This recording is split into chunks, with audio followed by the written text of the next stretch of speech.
बिस्मिल्लाहिर्रहमानिर्रहीम। अस्सलामुअलैकुम वरहमतुल्लाहि वबरकातुहू। डियर स्टूडेंट्स, आज का हमारा टॉपिक फिज़िक्स के मुतल्लिक़ है। Total internal reflection.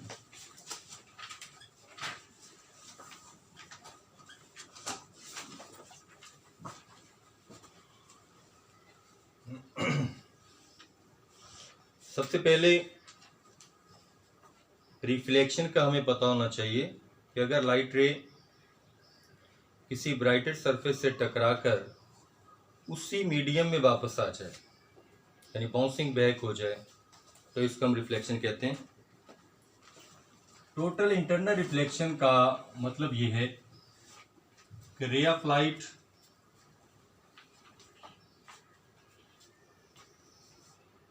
अगर डेंसर मीडियम से रेयरर मीडियम में जा रही हो, ये कंडीशन है इसकी टोटल इंटरनल रिफ्लेक्शन की, कि जो डायरेक्शन है रे ऑफ लाइट की वो डेंसर मीडियम से, ये मीडियम जो है डेंसर होगा और ये मीडियम जो है रेयरर होगा। इसकी कंडीशन है कि लाइट रे जो है वो डेंसर मीडियम से रेयरर मीडियम में जाए। अगर ये रे परपेंडिकुलरली जो है इसके ऊपर पड़ेगी तो ये अपना रास्ता तब्दील नहीं करेगी बल्कि स्ट्रेट जाएगी। सेकंड रे ऑफ लाइट कुछ तिरछी पड़ी इसके ऊपर और पड़ने के बाद जो है इसमें bending I, bend away from normal. ये इसका इंसिडेंट एंगल और ये इसका रिफ्रैक्टेड एंगल। नेक्स्ट रे इस पर पड़ी और ये मजीद जो है बेंड हुई, ये इसका इंसिडेंट एंगल और ये इसका refracted angle. Direction denser to rarer. Next ray of light इस पर पड़ी और पड़ने के बाद इसके साथ इस साइड को रिफ्लेक्ट हुई। यहाँ पर जब हम इसके साथ नॉर्मल ड्रा करते हैं तो ये इंसिडेंट एंगल जो बनेगा इसका refracted angle is equal to 90 degree हो जाएगा। वो इंसिडेंट एंगल जिसका रिफ्रैक्टेड एंगल जो है वो 90 डिग्री का हो वो क्रिटिकल एंगल कहलाता है। क्योंकि ये मीडियम जो है ग्लास है, इस वजह से इसका जो क्रिटिकल एंगल होता है वो आमतौर पर 42 डिग्री का होता है। तो इसका incident angle is equal to critical angle is equal to 42 degree. अब अगर कंडीशन, दूसरी कंडीशन इसकी ये है कि अगर रे ऑफ लाइट जो है इस तरह से इस लाइन से टकराए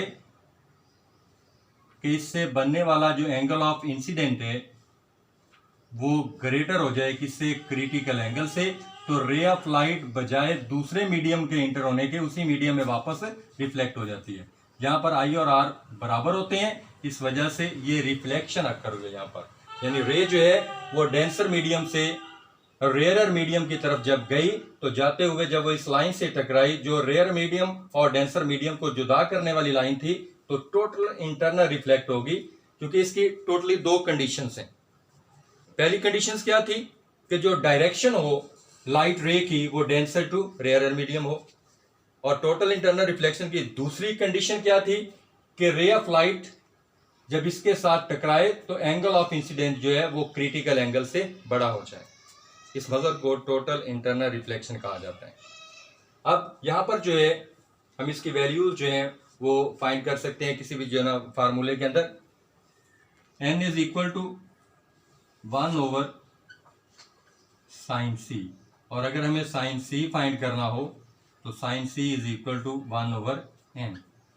ठीक है, किसी भी चीज का क्रिटिकल एंगल लाइक दैट। अगर हम ग्लास का क्रिटिकल एंगल फाइंड करना चाहते हैं तो ये sine C is equal to 1 over 1.5। तो अगर इसमें से सी फाइंड करना चाहें इज इक्वल टू, तो साइन उस साइड पर जाकर क्या हो जाएगा, इनवर्स 1 ओवर 1.5। 1 को इधर रखकर जो है 1.5 पे डिवाइड किया जाएगा, पॉइंट लगेगा 0, फिर 0 लगेगी, तो ये यहाँ पर 0 तो इसका जो है टोटल यहाँ पर जब हम इसका इन्वर्स ले लेंगे तो कितना आएगा, C is equal to 42 degree. इस तरह से हम किसी भी चीज़ का क्रिटिकल एंगल जो है उसको फाइंड कर सकते हैं।